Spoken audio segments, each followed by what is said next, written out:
In the remote village nestled between thick forests and jagged hills lived Adobea, a woman whose beauty could stop hearts.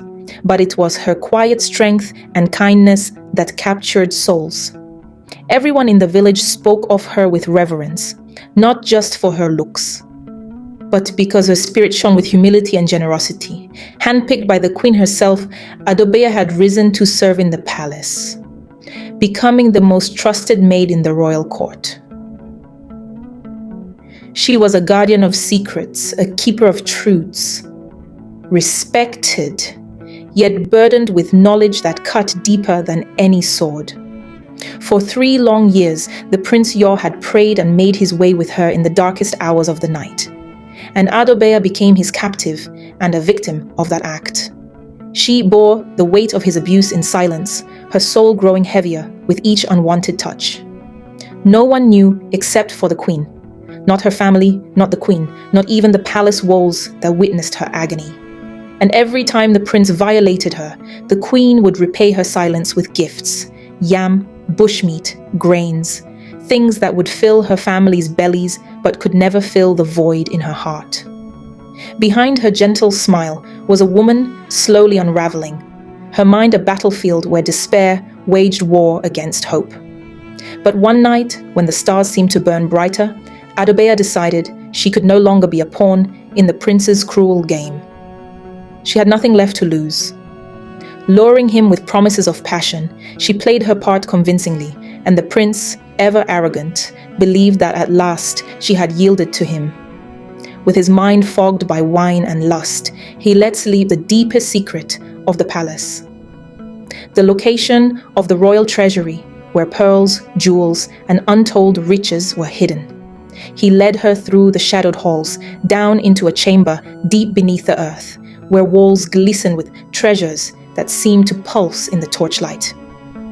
As the prince's back was turned, Adobea acted quickly, pocketing a handful of pearls, and knowing her every move would be scrutinized upon leaving, swallowed them whole.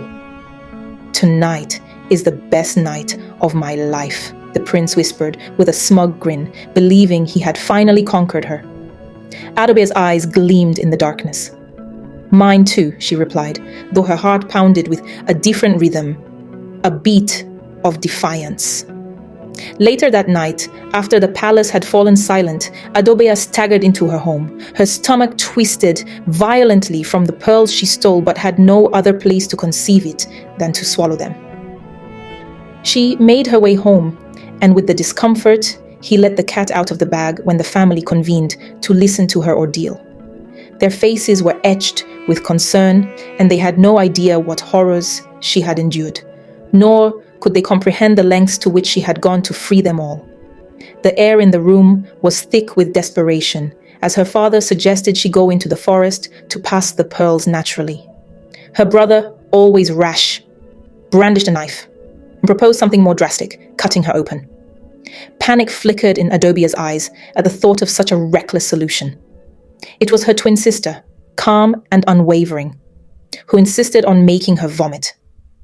Adobea's mother, ever resourceful, brought forth a bitter concoction, its vile scent turning Adobea's stomach before it even touched her lips.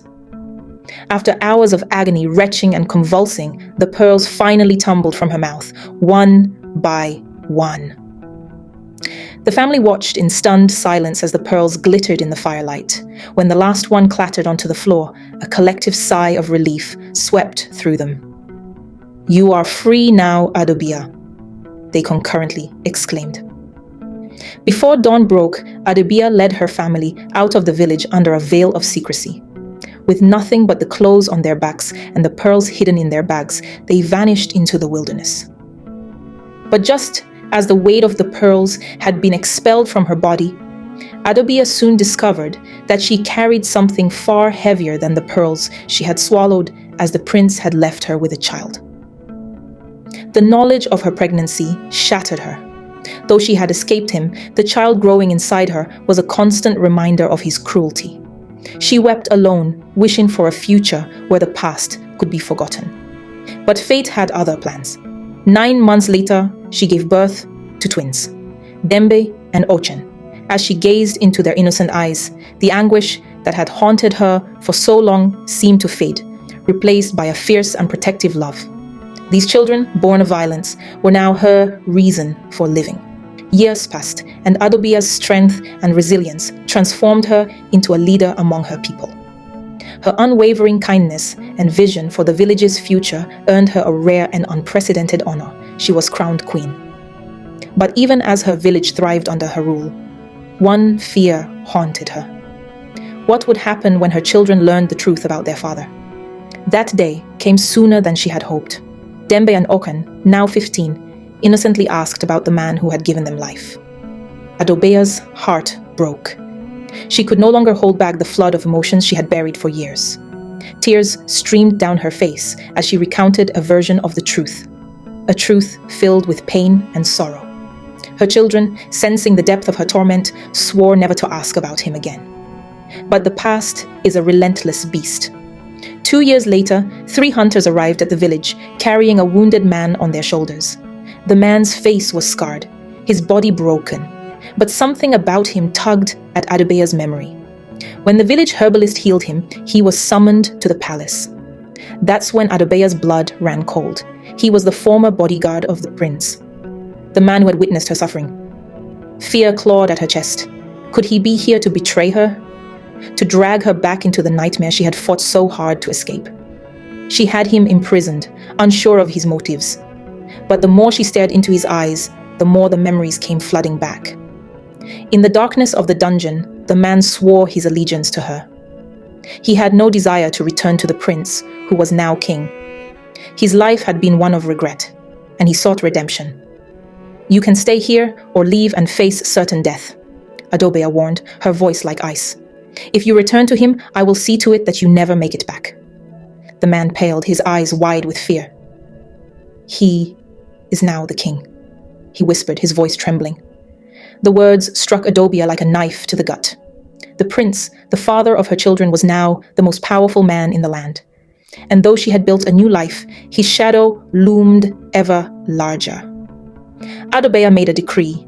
No one in her village was to hunt in the forest again. Anyone who defied her order would pay with their life. The village buzzed with whispers, but no one dared question their queen. But even as the walls of her village seemed impenetrable, Adobea knew the truth. The past could not be outrun forever. And somewhere, out there, the prince was waiting. The question was, how long could she keep him at bay? The tension is more palpable, Adobea's internal struggles are heightened, and the looming threat of the prince, who is now the king, and the most powerful man, adds a sense of impending danger. The young man, who happens to be the guards from Adobea's previous town, is called Bediako. His name means a warrior. Bediako sent a request to meet the queen and was turned down severally. He kept going to the palace every day and stayed there without food or water for 6 days. On the 7th day, he was granted appearance with the queen. When the queen saw him, she said, "If you want to go for your wife and children from your village, then I am sorry, I can't let go." Bediako shakes his head and says, "That is not why I am here. I do not have a wife nor children. I am here to ask for land for farming, my queen." The queen ordered that he should be given whatever he wanted to be able to farm. And the queen made him promise that he would keep it a secret from everyone that he is from her former village, especially from her twins. Few months later, Bediako was doing so well in the village as he's such a hard-working man. He had one of the biggest farms in the village. He trained most of the guards in the palace and went hunting as well. He became one of the people loved by everyone in the village. He also started a gari processing business that employed most of the youth and women in the village. People came from other villages to buy gari from them. He later added the production of palm oil and supplied food products to all their neighboring villages. Bediako began building factories, sparking significant development in the village. His efforts earned him the title of developmental chief and warrior leader.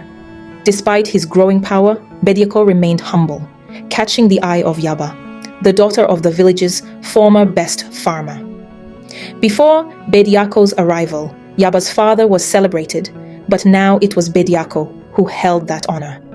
Yaba, a talented beadmaker who exported her creations to nearby villages and cities, including bags, shoes, and bracelets, admired Bediako from afar. While Bediako openly showed his love for Yaba, she hesitated, fearing her father's disapproval. To her surprise, her father admired Bediako's hard work and welcomed the idea of their union. Queen Adobea also blessed their relationship, and a few months later, Bediako and Yaba were happily married. One day, a customer from another village recognized Bediako as a former guard of King Ya, but Bediako denied it.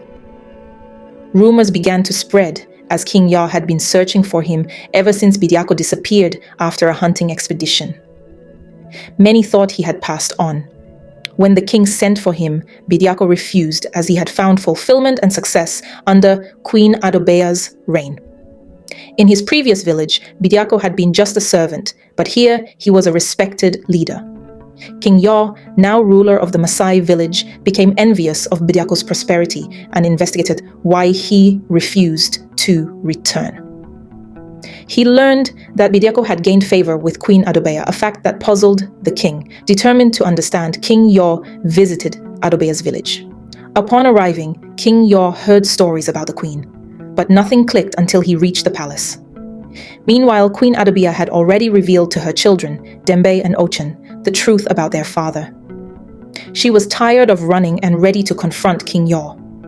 When Ya saw her, he was shocked. Despite their history, he remained arrogant, seeking to conquer Adobea's village and claim her children as his own, since his wife had been unable to bear him any.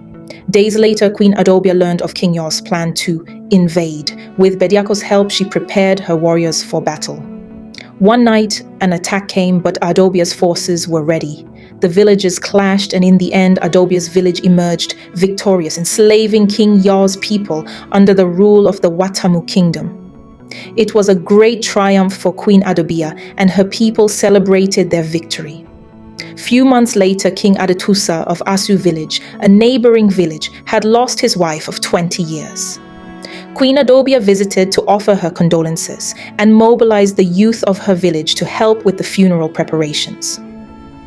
A few months later, King Adetusa visited Queen Adobea to express his gratitude for her kindness. Their friendship grew, and in time it blossomed into a romantic relationship. 2 years later, they married in a grand ceremony. Together, they had 3 children, Queen Adobea's 2 and King Adetusa's daughter. Their bond was so strong that the villagers affectionately called them Bo Mitrinsa, meaning 3 stones. In honor of this unity, the main junction between their merged villages was named Bo Mitrinsa Nkwanta. Follow for more, and thanks for watching. I would love to know where you're watching from and be the first to comment.